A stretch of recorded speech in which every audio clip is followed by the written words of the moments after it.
Terima kasih Anda masih bersama kami di Nusantara Petang. Pemirsa, rupiah perkasa pada perdagangan Kamis kemarin. 3 dolar dibuat merosot tajam meski Republik Indonesia resmi mengalami resesi. Apa sebabnya?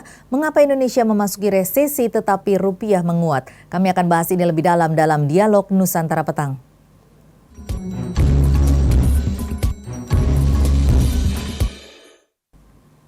Dan pemirsa, untuk membahas hal ini sudah bersama kita Mas Bima Yudhistira, ekonom dari Indef. Selamat sore Mas Bima.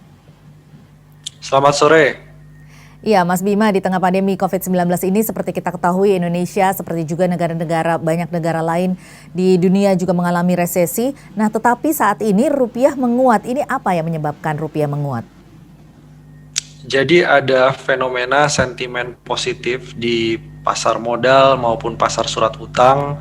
Ini disebabkan karena ada pemilu Amerika Serikat, di mana Joe Biden ini jadi harapan banyak investor, banyak pelaku usaha bisa membawa kedamaian lah dalam hal eskalasi perang dagang antara Amerika dengan negara lainnya, tidak hanya dengan China, itu bisa diredam. Kemudian stimulus ekonomi di Amerika lebih besar, sehingga ini yang membuat investor lebih pede untuk berinvestasi di negara berkembang. Jadi saham kita mulai hijau lagi, kemudian rupiah menguat, dana asing mulai masuk dan melakukan pembelian saham dibandingkan sebelumnya banyak menjual. Ini lebih ke arah faktor pemilu Amerika. Dampaknya sebesar itu sehingga fokus perhatian terhadap resesi ekonomi menjadi nomor 2. Padahal kemarin dikatakan bahwa jika memang Joe Biden terpilih ataupun ketika Pilpres Amerika Serikat ini sesuai dengan harapan banyak orang begitu, ini tidak akan terlalu berdampak langsung terhadap perekonomian Indonesia, tetapi ketika rupiah menguat dan ini jika bisa dipertahankan ke depannya, ini kan tentu akan memberikan pengaruh yang cukup langsung dampaknya begitu kan Mas Bima? Betul ya, jadi sebenarnya salah ya kalau misalkan tidak berdampak besar. Ini punya dampak besar dan sekarang sudah dirasakan bahkan sebelum pemilunya selesai, sebelum kemudian diumumkan ya. Karena banyak yang trauma di bawah administrasi Donald Trump, banyak kebijakan-kebijakan yang terlalu proteksionis, terlalu konfrontatif, termasuk Indonesia. Kenapa Indonesia diuntungkan dengan terpilihnya Joe Biden? Ini karena Laut Cina Selatan ini terus bergolak. Sejak Trump menjabat menjadi presiden terlalu konfrontatif pendekatannya.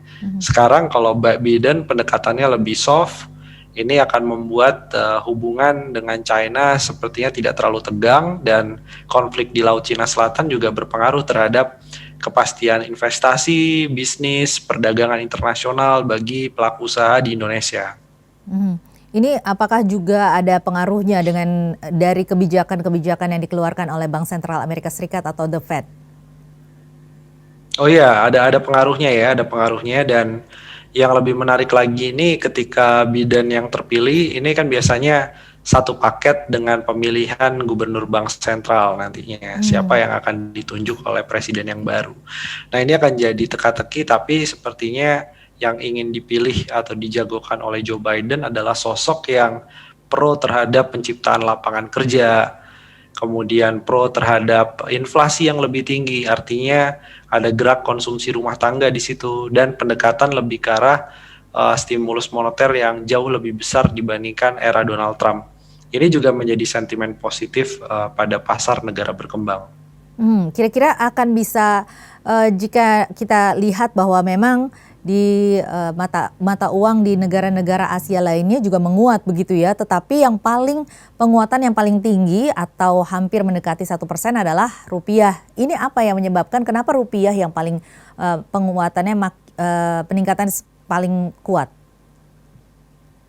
Ya, pertama terkait dengan dampak perang dagang, ini Indonesia salah satu negara yang terkena dampak negatif sebelumnya.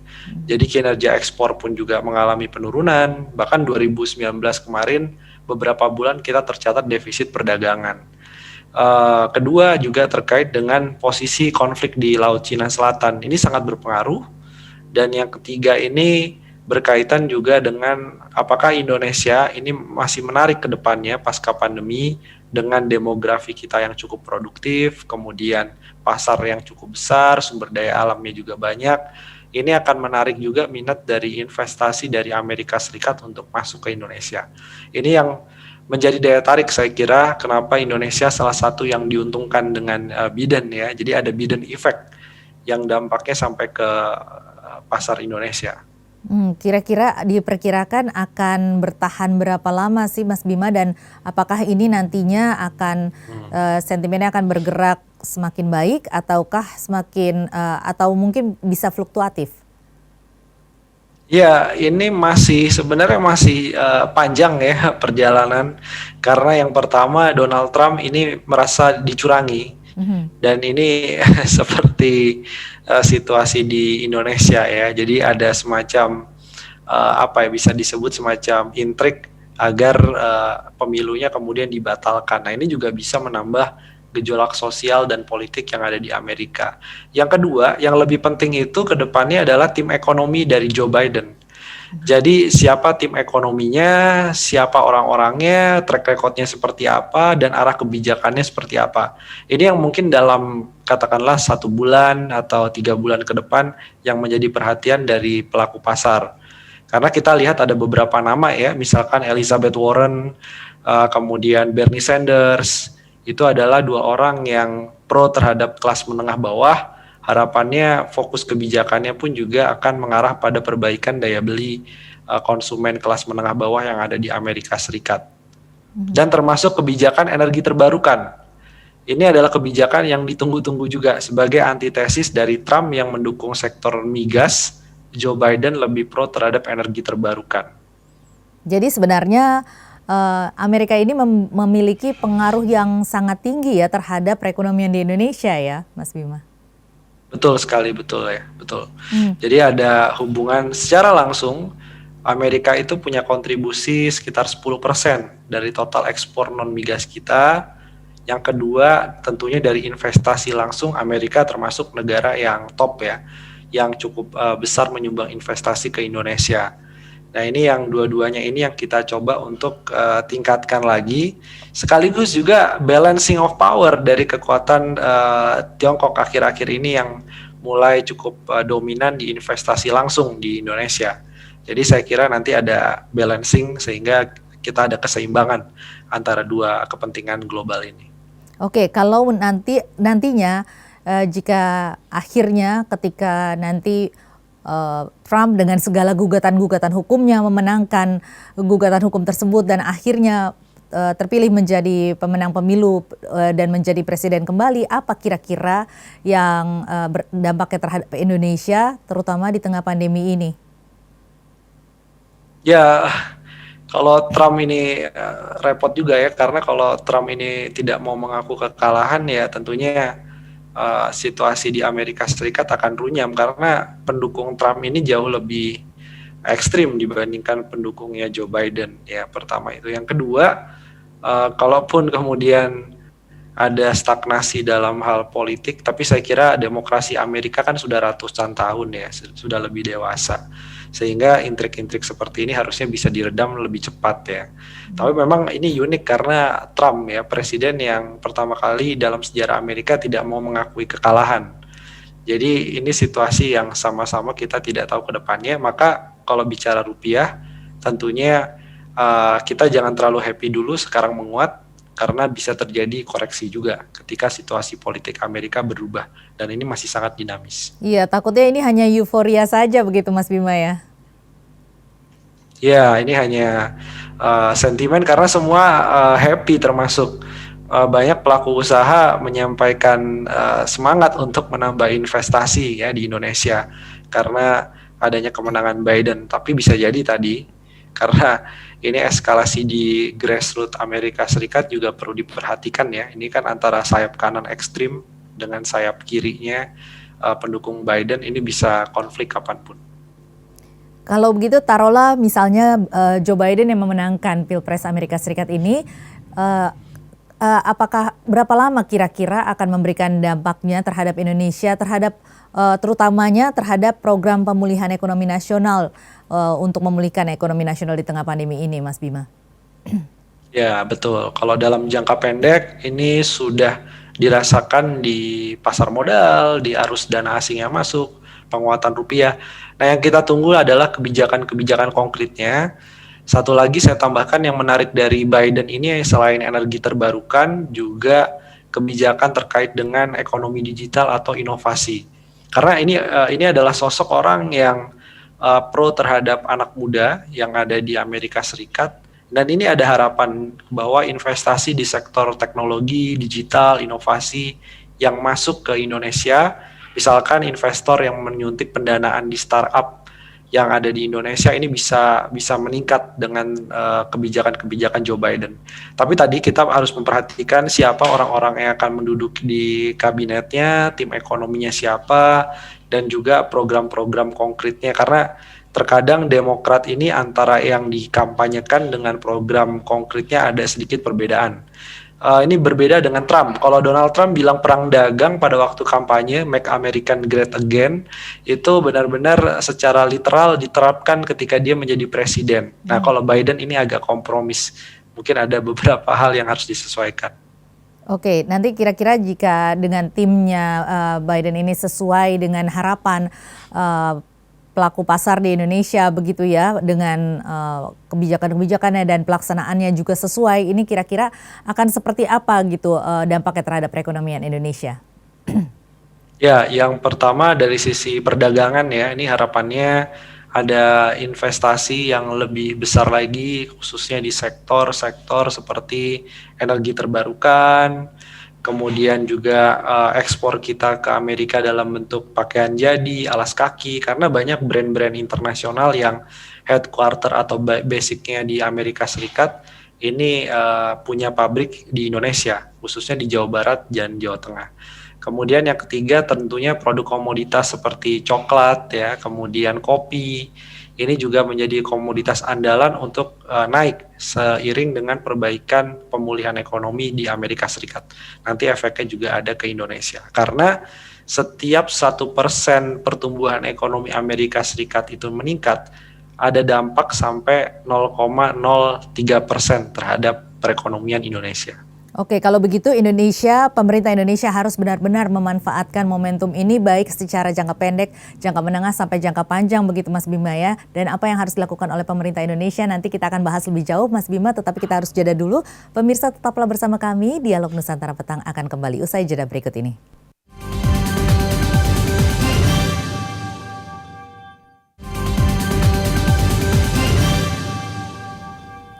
Anda kembali di Dialog Nusantara Petang, kita masih membahas mengenai penguatan rupiah bersama dengan Mas Bima Yudhistira dari ekonom dari Indef. Mas Bima, ini dengan adanya penguatan rupiah ini tentunya harus dimanfaatkan sebaik-baiknya momentum ini ya oleh pemerintah Indonesia. Nah, apa yang harus dilakukan oleh pemerintah Indonesia dari jangka pendek sampai dengan jangka panjangnya?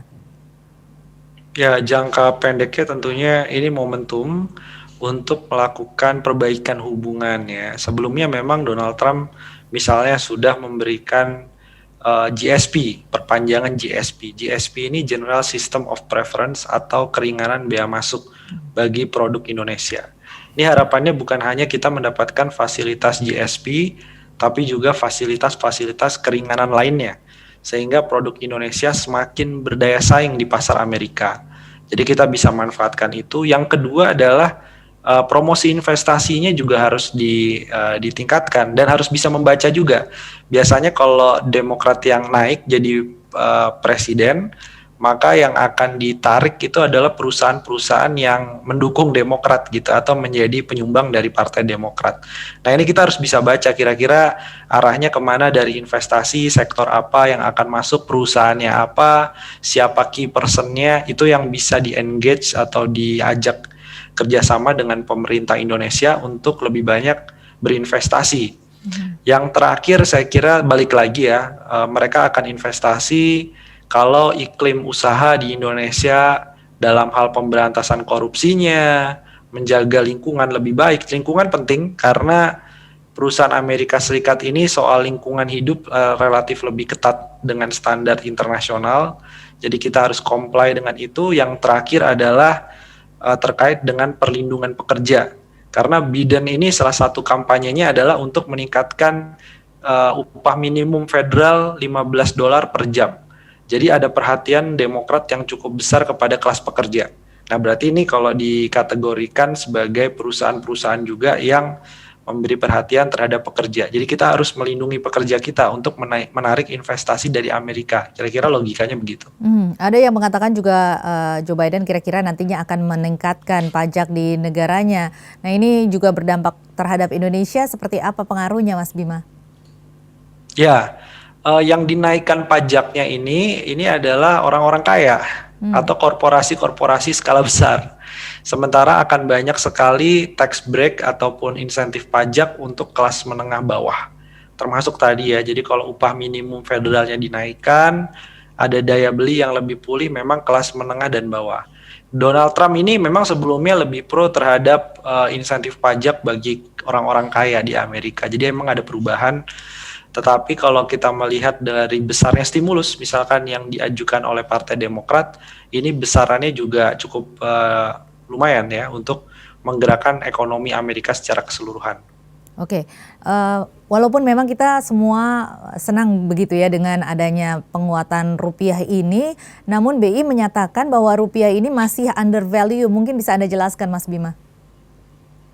Oh ya, Bank Indonesia ini kan melihatnya dari sisi fundamental ekonomi kita, menurut Bank Indonesia itu masih dalam situasi yang cukup baik sebenarnya. Artinya rupiah itu masih bisa menguat lagi gitu ya, masih undervalue. Jadi masih bisa menguat lagi, katakanlah di bawah 14.000 per dolarnya. Nah, tapi ini menurut saya banyak faktor ya. Kemenangan Biden ini angin segar buat Indonesia, buat pelaku pasar, buat pengusaha, tapi di sisi yang lain kita punya banyak PR, misalnya tadi terkait dengan iklim berusaha, kemudian ada PR terkait implementasi dari Omnibus Law, ada lagi PR terkait dengan tingkat korupsi yang harusnya bisa ditekan, defisit APBN, stimulus kesehatan tahun depan itu dipotong 71%, dan perlindungan sosial juga dipotong tahun depan. Jadi masih banyak PR sehingga fundamental ekonomi kita memang perlu ada perbaikan. Kalau saya sih sedikit agak berbeda ya. Kalau saya justru bilangnya rupiah hati-hati over value. Artinya sekarang ini menguat bisa berbalik arah ketika terjadi gejolak pada fundamental ekonomi kita. Maksudnya bagaimana itu Mas Bima? Ya, over value itu artinya rupiah ini diuntungkan lebih ke arah faktor yang eksternal sifatnya dan itu sesaat. Nah, Apa tapi saja kalau kira-kira? misalkan betul ya, salah satunya tadi tensi perang dagang diprediksi akan menurun, kemudian Joe Biden terpilih, stimulusnya lebih besar, penanganan COVID-19 di Amerika Serikat lebih baik, tapi ini kan eksternal. Yeah. Jadi tidak langsung berpengaruh terhadap fundamental. Yang fundamental ya defisit transaksi berjalan, defisit APBN, kemudian raca perdagangan yang lebih berkualitas, kira-kira itu. Kalau nanti akhirnya terjadi overvalue terhadap rupiah, apa yang akan terjadi? Ya, kalau overvalue artinya akan ada koreksi dalam jangka menengah misalnya. Jadi rupiah bisa kembali lagi ke level 15.000 ketika Justru akan bisa pemerintah anjlok seperti ya begitu ya? betul. Betul, ketika pemerintah misalkan sekarang ini sudah terlihat. Kenapa sudah terlihat overvalue? Karena cadangan devisa ini baru diumumkan mengalami penurunan. Nah, penurunan ini disebabkan karena pemerintah harus mencari dolar untuk membayar utang, khususnya bunga utang secara rutin. Nah, ini kalau terus seperti ini, rupiah bisa melemah lagi. Oke, tadi Anda mengatakan bahwa pemerintah harusnya bisa melaksanakan atau mewujudkan beberapa langkah-langkah tersebut. Kalau tidak dilakukan, apa yang akan terjadi? Yang terjadi secara sederhana, manfaat Biden bagi Indonesia minimal, yang akan memenangkan pertarungan ke depannya justru Vietnam. Karena tidak hanya Indonesia yang sedang pendekatan terhadap Amerika Serikat, kita juga punya negara-negara lain yang siap menyalip Indonesia dan memang beberapa sudah menyalip. Misalkan pada waktu era Donald Trump menjabat, tidak ada satupun perusahaan Amerika Serikat yang melakukan relokasi ke Indonesia, kata Bank Dunia. Sebagian besar itu ke Kamboja, Vietnam, nomor satunya Malaysia. Jadi ini salah satu catatan juga, kita harus kejar-kejaran dengan negara lainnya untuk menarik lebih banyak investasi Amerika Serikat. Gitu. Jadi kalau ini tidak dimanfaatkan, justru akhirnya malah negara lain yang bisa mendapatkan manfaat tersebut, sementara Indonesia pada akhirnya akan bisa terdampak lebih terpuruk begitu, Mas Bima? Ya, betul. Karena ini momentum saya kira untuk beberapa tahun ke depan, kalau kita sudah punya kerjasama yang bagus di depan, itu kan nanti tinggal implementasinya. Karena ini Vietnam juga, pertama Vietnam sejak kuartal kedua pertumbuhan ekonominya sudah positif. Kuartal ketiga juga sudah positif. Vietnam itu juga menjiplak model dari China untuk teknologinya, regulasinya, sehingga kalaupun relokasi industri perusahaan Amerika ini lebih mudah ke Vietnam. Jadi banyak negara yang sekarang di masa pandemi memang sedang bersiap ini kira-kira all out untuk bertempur memperebutkan pengaruh Amerika Serikat gitu. Oke, taruhlah akhirnya pemerintah Indonesia melakukan langkah-langkah yang positif dan juga konsisten untuk pemulihan ekonomi nasional, kemudian juga rupiah terus menguat secara konsisten ke depannya, apalagi dengan akhirnya Biden terpilih nantinya, kira-kira berapa lama kita akhirnya bisa mewujudkan tujuan dari pemulihan ekonomi nasional ini? Ya, kalau semuanya on the right track ya semakin cepat semakin baik ya. Artinya kurva pemulihan ekonominya harapannya jangan kurva L ya. Kalau L itu artinya pertumbuhan ekonomi untuk kembali ke 5% butuh waktu yang sangat lama. Atau kita selamanya akan berada di bawah 5%. Kita harapannya kurvanya adalah U, sehingga paling tidak tahun 2021 akhir atau 2022 awal kita sudah kembali ke level 5%. Ini harapannya. Jadi semuanya nanti bisa happy, bisa menyerap tenaga kerja lagi, penerimaan negara pun juga bisa meningkat. Asalkan tadi momentum ini harus dimanfaatkan untuk menarik lebih banyak dana baik di portfolio maupun di investasi real khususnya dari perubahan arah global yang sudah mulai berani masuk ke negara berkembang seperti Indonesia. Sebelumnya ini kan investor-investor global bermain di emas, bermain di dolar, bermain di yen Jepang, mereka main aman. Sekarang Biden kalau terpilih ini mereka lebih berani untuk masuk ke Indonesia gitu. Ini tahun akhir 2021 atau awal 2022 ini merupakan harapan yang optimistis atau realistis nih Mas Bima? Oh, realistis, realistis. Pertama kita belum bisa tahu kapan vaksin COVID-19 ini ditemukan. Bahkan belum ada satupun sekarang yang lulus uji klinis tahap akhir ya atau tahap 3. Yang kedua juga kita melihat bahwa situasi global dibantu oleh Amerika Serikat memang karena presidennya lebih akomodatif. Tetapi banyak faktor lainnya kita tidak tahu ya, karena Demokrat juga termasuk partai yang terlibat perang juga gitu. Jadi khususnya hubungan dengan Iran apakah membaik, hubungan dengan negara-negara Timur Tengah apakah akan ada perbaikan, belum tentu juga. Ada Yaman yang masih perang misalnya, ada negara lain yang eskalasinya meningkat seperti dengan Rusia misalnya. Jadi ini situasi yang saya kira masih sangat fluid ya, banyak faktor yang akan berpengaruh. Tapi itu paling realistis akhir 2021 kita recovery. Baik, Mas Bima terima kasih atas dialog Nusantara Petang kita kali ini, Ya, pemirsa. sama-sama. Bima Yudhistira, ekonom dari Indef.